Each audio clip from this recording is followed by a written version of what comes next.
¿De qué quieres hablar? Yo, un poco lo que decía antes, ¿no? Esta cuestión es como a lo largo del tiempo a nivel filosófico. Pero antes de eso me parece mejor, digamos, ver cómo es que llegamos a tener la cabeza tan cogida, digamos. O sea, creo que el primer salto, digamos, así relevante es, viste, que a nivel tecnológico la humanidad tuvo tres saltos que son, bueno, la revolución neolítica, la industrial y ahora la tecnológica. Entonces, primero la neolítica dejamos Che, de chicos, ser. me estoy aburriendo. ¿Puedo poner un video de Subway Surfers Sí, en el ponele costado? tipo así, claro, tipo re Que multitasking. tape la cara de alguno. Nada, primero la revolución neolítica, digamos, básicamente cuando nos hicimos sedentarios. Entonces, Le pones para que esté vivo el chat. Perdón, sí. quiere el quedé con estímulo el visual superchat. del chat ahí. Él necesita el estímulo visual del chat. Perdón, la revolución neolítica. Sí, eso, digamos, cuando empezamos de hecho ahí ya se empieza a desactualizar, porque el ser humano ni siquiera está preparado para el sedentarismo. Y con esto no estoy diciendo, bueno, volvamos a ser todos nómadas, porque es imposible e indeseable. Pero hay ciertas cuestiones para las cuales, digamos, eso, como no sé, ya, por ejemplo, la alimentación, de hecho es un tema que hemos hablado en Barroco Tertulia. El tema de, no sé, la alimentación basada en granos principalmente, eso no es algo a lo que el cuerpo esté, digamos, adaptado. Y ahí ya empezaba a tener cosas y otra cosa, digamos, la domesticación de las plantas, de las frutas, etcétera. Todo eso, o sea, no sé, las manzanas como eran en el Paleolítico, por dar un ejemplo, no son iguales que las manzanas ahora, digamos, las que están ahora son mucho más dulces, tienen más contenido de comida, que de vuelta te resuelve cuestiones económicas porque podés alimentar más gente, pero, digamos, eso, digamos, ya como que te va preparando de otra forma los neurotransmisores. Y bueno, después con la revolución industrial lo mismo, vas teniendo cada vez más comodidades. Y bueno, ahora ya con la revolución tecnológica, entonces todo eso tiende básicamente a darte cada vez más comodidades, que digamos, tiene su parte buena, porque básicamente mejora la expectativa de vida, la calidad de vida, etcétera. Pero después tiene su contraparte que, o sea, digamos, no es simplemente, qué sé yo, que la gente no esté totalmente desnutrida, sino que te pasas al opuesto, que, por ejemplo, que la gente tenga obesidad, que, digamos, ambos son casos de malnutrición, en el fondo. Entonces, como que cada vez el humano va teniendo más cosas que lo rodean que dificultan, digamos, que las condiciones, por así decir, cerebrales sean las adecuadas. Entonces, todo eso está creado artificialmente por el humano, que de vuelta no nos vamos a poner acá en modo neoludita a decir, bueno, la revolución trae sus consecuencias, hay que hacer mierda todo, sino que justamente así como artificialmente aparecen todas estas cosas que ya en gran parte son irreversibles, serían muy difíciles de revertir, artificialmente hay que crear mecanismos que, digamos, lo separen a uno de todos esos estímulos que le ofrece la sociedad moderna. Entonces, y no es solo la sociedad moderna, por eso decía, digamos, si uno se remonta hasta lo más antiguo, no sé, los griegos, ya veían esto, digamos. Se habla mucho de los estoicos, pero incluso antes de los estoicos, no sé, en toda la época de, por ejemplo, Aristóteles, toda la ética de la virtud, busca básicamente eso, ¿no? Digamos, Aristóteles, muy resumidamente, su ética la basa en que vos tenés cosas virtuosas y cosas viciosas, y no es simplemente que la gente era virtuosa o viciosa, sino que también tenías un punto medio, que era si la persona era continente o incontinente. Entonces, tenés gente que por ahí sabe lo que está bien, pero es incapaz de hacerlo. Pone, no sé, alguien que agarra y se agarra a la mujer de su amigo, y sabe que eso está mal, pero digamos, de igual forma lo hace por una cuestión de, bueno, claramente Aristóteles no lo puso en estos términos, pero porque tenía los Tal neurotransmisores cual. totalmente captados. Y en un mismo sentido, bueno, el continente, digamos, tiene la abstinencia, pero se logra mantener, y el punto al que uno puede llegar es al virtuoso cuando ni siquiera tiene el deseo de hacer eso que es dañino, ya sea para uno o para otros. Pero bueno, en ese momento, digamos, en lo que era la Grecia clásica, estaba la filosofía en realidad está enfocada a otras cosas, digamos, tenés esto, que de hecho algo interesante que está Bueno, en lo una que... cosa con respecto a eso. Sí. O sea, un ejemplo moderno de eso, de virtuosismo, es un poco Milei en el sentido de, ahora que se iba a ganar un premio de $1.000.000, como el Nobel judío, una cosa así, y el tipo dice, no, yo no lo necesito, lo voy a donar, porque el tipo, digo, no se quiere expandir porque sí siempre. Entonces digo, no digo que sea perfectamente virtuoso porque nadie lo es, Claro. pero necesitas un cierto nivel de virtuosismo para tener la grandeza de prescindir de recursos, digamos, abundantes que justamente escasean. Tal cual. A ese nivel, siento que todo el mundo agarraría eso. O sea, Y eso explica también por qué Milei es Milei, por qué llegó a ser presidente y la figura que te puede gustar o no, pero es canónica. Sí. O sea, es canónica. Sí, y otra cosa que también me parece que está bueno rescatar de Aristóteles, que de hecho vos lo hablaste cuando viniste al programa de esto de los agentes del caos, que básicamente, digamos, una persona, digamos, las capacidades de que una persona haga el bien, tenés como dos ejes, que uno es si es, digamos, sus virtudes éticas, de digamos, si es un sorete o si es buena persona, y sus virtudes dianoéticas, de por ejemplo, si tiene poca guita o mucha guita, si digamos, tiene poco poder, mucho poder, que todo eso es, digamos, las virtudes dianoéticas son la magnitud en la cual vos podés hacer el bien o el mal. Entonces, básicamente eso, o sea, Mark Zuckerberg, digamos, no tiene muchas virtudes éticas, claramente, porque es un hijo de puta, pero tiene un poder enorme. Lo mismo, no sé, Xi Jinping, Cristina Kirchner, pongan el ejemplo que quieran. ¿Entienden? Todos esos supervillanos de la política o del mundo en general, no sé, los dueños de BlackRock, por ejemplo. Bueno, es gente que son unos hijos de puta, pero con poder. Y realmente, no sé, son igual, por ahí son, no sé, igual de hijos de puta que un chabón, no sé, muerto de hambre en algún lugar del conurbano. Pero al tener más poder, son más pasibles de hacer daño. O sea, no sé, el tipo que va y le pega un tiro al Rappi para robarle es esencialmente lo mismo que, no sé, el líder de la Mara Salvatrucha, nada más que hay una diferencia de grado. Claro. Y asimismo, bueno, o sea, el tipo virtuoso, o sea, si tiene más capacidades, más poder, no sé, económico, lo que fuera, bueno, lo lleva a poder proyectar de mejor manera su virtuosismo. Pero también hay una cuestión ahí medio jodida de que ¿Qué? tenés que ser más virtuoso, a más poder tenés que ser más virtuoso para que no se te vaya todo al carajo. Bueno, es el modelo que ya lo hablaremos posiblemente en este programa, no, pero es el modelo que es una cuestión hasta termodinámica. O Claro. sea, es lo que yo digo, tipo, que es carácter y energía, literalmente es eso. Sí, O sea, el carácter sería el virtuosismo, no sé si aristotélico, pero sería el virtuosismo. Y después tenés la energía, Claro, que son los ético. recursos, que es la otra dimensión que has sí, mencionado. ético y dianoético, sí. Eso. Y vos tenés una relación que tiene que tener una proporcionalidad.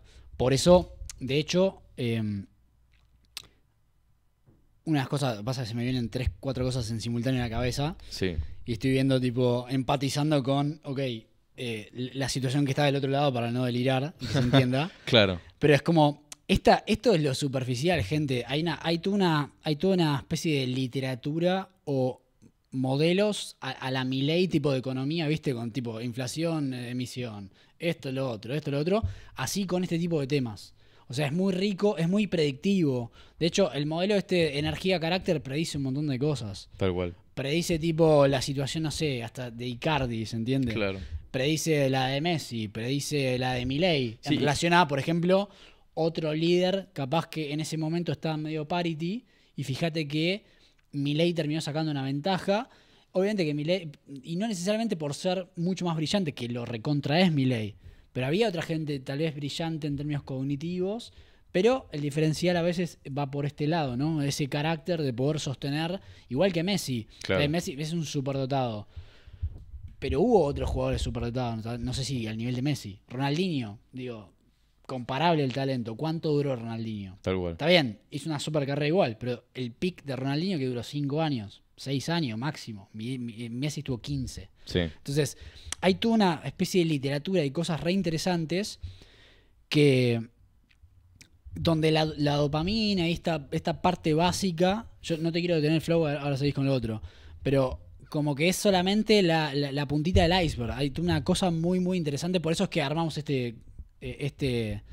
o al menos armo este podcast, Neuronomics, que es empezar a hablar de estos temas porque son súper ricos, son súper profundos y la verdad que son realmente útiles. Si los entendés y los empezás a poner en práctica, te mejora la calidad de vida, punto. Se acabó ahí. Tal cual. Sí, bueno, justo uno ahí preguntó qué pasó con Barroco Tortura. Ya va a volver, estuvo como inactivo el canal 1 mes, 2 meses, una cosa así, pero bueno, ya estoy trabajando en nuevos videos. Bueno, lo que iba, tampoco me quiero detener mucho en cada filosofía, pero digo, tenés a Aristóteles, tenés probablemente más conocido en este sentido el estoicismo, que básicamente vos tenés que liberarte de placeres y digamos de que se te vaya la cabeza en boludeces y mantenerte como más imperturbable Y ante las la cosas. virtud. Claro, sí, es básicamente eso. Tenés, no sé, bueno, en el caso hablaban, por ejemplo, del budismo, que se suele comparar mucho con el estoicismo, porque el budismo tiene esta cuestión también de separarte de los placeres y eso te lleva a nivel así metafísico en el nirvana, pero a nivel, digamos, práctico de la vida, limitarte los placeres te lleva a la felicidad en algún punto. Entonces, tenés eso, o sea, te digo, encima... Te hace menos dependiente de estímulos externos para ser feliz, básicamente. Tal cual. Y lo que dijo Milei es... No es más rico quien, digamos, el que más tiene, sino el que menos necesita. El que menos necesita, exactamente. O sea, Milei está aplicando esto, básicamente. Sí. Bueno, entonces, uno dice explicar lo de la gallina, no sé a qué se refiere ahí. Pero, digamos, tenés esta cuestión, entonces, o sea, claramente Buda y, no sé, Marco Aurelio no se conocían entre sí, pero existían en dos puntos distintos, separados por época y tiempo, ideas similares. Y digamos, esto se va repitiendo. O sea, tenés lo mismo en los filósofos medievales, tenés lo mismo más en la modernidad. Y de hecho, algo que yo quería hacer notar, tenés una época de Grecia, que es la época helenística, que es básicamente toda la época de la decadencia cultural de Grecia. Y ahí surgen principalmente tres filosofías, que son el estoicismo, el hedonismo y el cinismo, ¿no? Toda la escuela ahí de Diógenes, ese que se hacía la paja en las plazas públicas, todas esas cosas. Bueno, los cínicos básicamente planteaban en gran parte una cuestión de austeridad. Los hedonistas decían, bueno, la felicidad viene por el placer, pero es lo que decía Juani antes, o sea, el hedonismo, digamos, la verdadera filosofía hedonista no es, ya está, date con todo y hacete mierda con placer, sino justamente es maximizar el placer minimizando el dolor. Entonces, eso te lleva a que para minimizar el dolor vos tenés que tener placeres moderados. Que de hecho es, a ver, el utilitarismo, que es básicamente el hedonismo llevado a escala moral, digamos, a escala social, es lo mismo. Y después, bueno, te digo, el estoicismo es exactamente lo mismo, digamos. Esas tres filosofías llevan a lo mismo que es, bueno, básicamente tenés que moderar tus placeres para alcanzar tus objetivos, para ser más feliz, etc. Y lo que tienen, digamos... Claro, perdón, ahí hago un parate. Ejemplo gráfico. ¿Ustedes quién piensan que fue más feliz? ¿Tipo Maradona o Messi? Claramente Messi. ¿O tipo Maradona o Djokovic? Sí, tal cual, Djokovic. ¿Se entiende a lo que voy? Es como... o sea, cada vez que yo pienso una persona comparable con otra y una... Claro, tipo, en el mismo campo, medio un A/B testing, ¿no? Un A/B testing que se llama A/B testing, donde tenés cosas más o menos comparables y donde la variable que más diverge es digamos, es el trasfondo de carácter, claro, no y falla. adicciones. Es como bastante obvio. Si el placer fuera la receta de la felicidad, Maradona debería haber sido mucho más pleno y vos lo veías deprimido, de mal humor, tratando mal a la mujer. O sea, todas cuestiones que evidenciaban un mindset muy afectado y claramente lejos de la felicidad, la plenitud y la prosperidad. O sea, sobre todo al fin, la segunda etapa de su vida, ¿no? O sea, no tal vez Maradona cuando jugaba al fútbol, sino cuando se retiró. Cuando ya, bueno, tuviste muchas más décadas de acumulación de adicciones y todo lo que eso genera, ¿no? Una inercia caótica. Y ahí se ve muy claro. Por eso, de nuevo, si eso fuera la receta de la felicidad, Maradona debió haber sido mucho más próspero y pleno que Messi, que un tipo como Messi, y no es el caso. Tal cual. Te maté el flow, perdón. No, igual me acuerdo un poco a lo que quería ir, que es que no es coincidencia que, como digo, todas esas filosofías, Diógenes, digamos, los estoicos, etcétera, surgieron en un momento en el que Grecia está decayendo, porque cuando vos tenés una civilización que florece, las filosofías se centran en cuestiones más trascendentales, porque está, digamos, el espíritu de la época da, digamos, para que vos puedas pensar en cuestiones, digamos, más trascendentales, como te digo, Aristóteles en realidad se centraba en otras cosas, había mucha filosofía política, tenías Platón, etcétera. También en Occidente, no sé, en su mejor momento, tuviste Kant, Hegel, etcétera. Y ahora si uno ve que hay un retorno de esas cosas que están en la antigua Grecia, ¿por qué? Porque justamente al estar en un momento de decadencia, la filosofía tiende más a la persona. O sea, es como que ya se contrae y ya no puede proyectar a escala social porque lo social está todo hecho mierda. Entonces es como, bueno, el mundo ya no es un lugar ordenado que progresa, como le parecía a la gente en la modernidad, sino que ahora es todo un caos. Entonces es como, bueno, no podemos proyectar hacia el mundo, uno solo puede proyectar hacia uno mismo y por eso surgen todo este tipo de de visiones del mundo, para bien y para mal, porque digo, el estoicismo, todo ese tipo de cosas son virtuosas, pero también tenés un hedonismo vicioso que surge en estas épocas, que es, bueno, no se puede proyectar, entonces me voy a drogar, viva la pepa, total... Bueno, pará. Eso hace justamente, resuena. Primero, le mando un saludo al negro si efectivamente le hemos tomado el canal a Palandri. Y dos, que eso resuena con la lógica kirchnerista de la década ganada. No me puedo comprar una casa, la gasto en cualquier cosa. Claro. Si ustedes se fijan, resuena siempre lo mismo. No se reproduce de manera fractal el patrón, es siempre ese mismo patrón. Es tipo, bueno, dado que no puedo hacer esto, hago cualquiera. Sí. Bueno, dado que no sé qué, me quedo hasta cualquier hora. Sí, de hecho, creo que es por eso que cuando tenés mucha inflación, irónicamente es como que aumenta el consumo en cierta medida. En cierta medida sí, claro, porque no hay ahorro. Porque, claro, no hay ahorro. No puedo ahorrar, no puedo comprar una casa, bueno, ya está, me lo voy a gastar en cualquier pelotudez, porque por eso, no se puede proyectar. Por eso yo creo que cuando decían esto no es economía, recontra es economía. Primero que tenemos administración de recursos, que es energía. La movilización, la dinámica de eso, ¿por qué pasa? Es praxeología, Juan. Y después, esto a la vez explica un montón de cosas. Porque, digo, si vos en economía modelizás la manera en la cual la gente toma decisiones, digo, un modelo macroeconómico, Dornbusch, el overshooting, la exageración en los mercados, estás modelizando como la gente toma decisiones. Y la gente no son tipo entes abstractos, son gente que está afectada por estas boludeces. Claro. Tipo, gente que es más o menos adicta, que tiene más o menos carácter, que tiene más o menos frío, que tiene más o menos sueño, que tiene más o menos hambre. Y todas esas cosas determinan cómo tomás decisiones. Entonces, de hecho, yo creo que una de las grandes deficiencias del macroeconomista promedio es no integrar un montón de estas cosas que explican gran parte de las decisiones que después modelás a nivel macro. Sí, de hecho tenés un montón de cuestiones de... Bueno, por eso se hace todo lo que es política comparada, economía comparada, porque digamos, lo que funciona en un país no necesariamente funciona en el otro porque la cultura es distinta. Entonces, bueno, va un poco por ese lado también, o sea, no solo la cultura, sino en general de el aspecto psicológico de cómo piensa la gente la vida. Bueno, eso te altera un montón. De no sé, una medida que funciona por ahí en Suecia no va a funcionar acá y viceversa. Entonces, sí, eso evidentemente influye. Tal cual. Estimados, ¿cómo están? Les comento que ya está abierta la suscripción a Freedom Academy.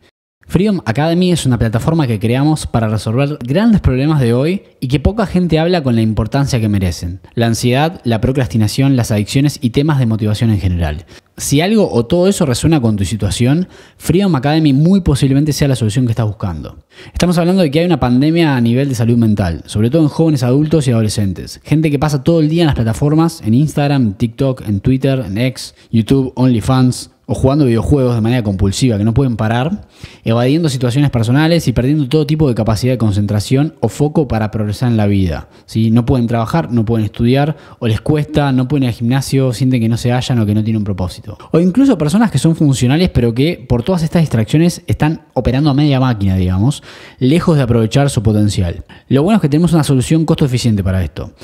Armé básicamente Freedom Academy junto con un equipo de desarrollo para ir introduciendo pequeños cambios en la rutina, pero con un impacto muy elevado, de manera estratégica, ingenieril, inteligente. Al tiempo que te vamos a ir explicando los modelos teóricos de todo, ¿sí? Para que entiendas a detalle por qué estás haciendo lo que estás haciendo y cómo cambiarlo, pero entendiendo el todo. Por qué estás como estás y cómo pasar al próximo nivel.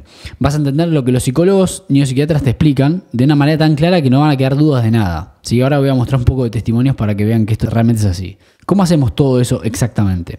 Bueno, la etapa 1 de la mentoría consiste en un programa de 11 semanas con sesiones teórico-prácticas, una sesión teórica de alrededor de 60 minutos por semana, totalmente remota, ¿ok? La podés hacer de cualquier lado, ¿sí? O sea, es un video, una sesión por semana, durante 11 semanas, de más o menos 60 minutos, remoto, lo podés hacer de cualquier lado, ¿sí? En paralelo vas a tener que ir haciendo algunos desafíos o quests, ¿sí? Te voy a dar tarea mínima, ¿sí? Piensen que está hecho a prueba de cualquiera esto. Y van a ir anotando alguna que otra cosa, implementando algunos pequeños cambios, ¿sí? Mi equipo y yo te vamos a ir haciendo seguimiento para que puedas ir avanzando como corresponde, para que no te salgas del programa, ¿sí? Del camino que seteamos para que vos mejores, despejando cualquier tipo de duda que vaya surgiendo. En resumen, y para que se entienda aún más claro, ofrecemos un protocolo totalmente innovador que sigue la línea cognitivo-conductual, pero que además se sirve de la tokenización y la gamificación para incentivar comportamientos virtuosos. exitosos. Y esto funciona, en serio. Los resultados hablan por sí solos. Nosotros ya mentoreamos más de 100 personas, no es que esto es nuevo, durante el último año. Y hemos logrado cambios extremadamente significativos, que ahora te los voy a mostrar, muy superiores en general a cualquier otra alternativa disponible. Por eso es que hoy me estoy dedicando de lleno a esto. Funciona tan bien y estoy tan entusiasmado que me estoy dedicando full time a esto, básicamente. ¿Por qué? Porque además tenemos un programa único y a la vez muy prometedor a la hora de ayudar a la gente. ¿Sí? Es una continuación también del libro de Libertad para Gente Inteligente. O sea, son conceptos que vengo trabajando hace por lo menos 3 años. Acá tengo un ejemplo. Eli bajó de peso de manera significativa y acá se ve en la foto. Y esto ni siquiera es un programa para bajar de peso. No es que es un programa para bajar de peso y bajó de peso. No. Como mejora todo lo de arriba, la ansiedad, la motivación, etc., bajó solo de peso, sin buscarlo. Fue un bien colateral. Si existe el daño colateral, acá fue un bien colateral del programa. Otras personas, incluyendo a Eli, bajaron el screen time de manera muy significativa, o sea, el tiempo en pantalla con el celular, pasando de situaciones de 7 u 8 horas o 6 a 2 horas, 1 hora o menos, muchos. Y todo de manera orgánica, sin que esto sea una experiencia traumática, ¿sí? Sin que te dispare la ansiedad y tengas un síndrome de abstinencia que no puedas aguantar. Otras personas incluso dejaron de fumar o bajaron significativamente la cantidad de cigarrillos que fumaban, de tabaco y de otras cosas. Pero la mayoría hace todo esto de manera simultánea. Se empiezan a comer mejor, bajan de peso, fuman menos, usan menos el celular, se pueden motivar. Y de nuevo, lejos de hacerlos sentir peor, los deja más motivados, más enérgicos que nunca, con niveles de claridad mental y foco que no experimentaban de hacía mucho tiempo o nunca. Entonces, si querés cambiar tu situación a partir de hoy, sumate a la comunidad de Freedom Academy ahora. Dale click al link de la descripción y nos vemos ahí.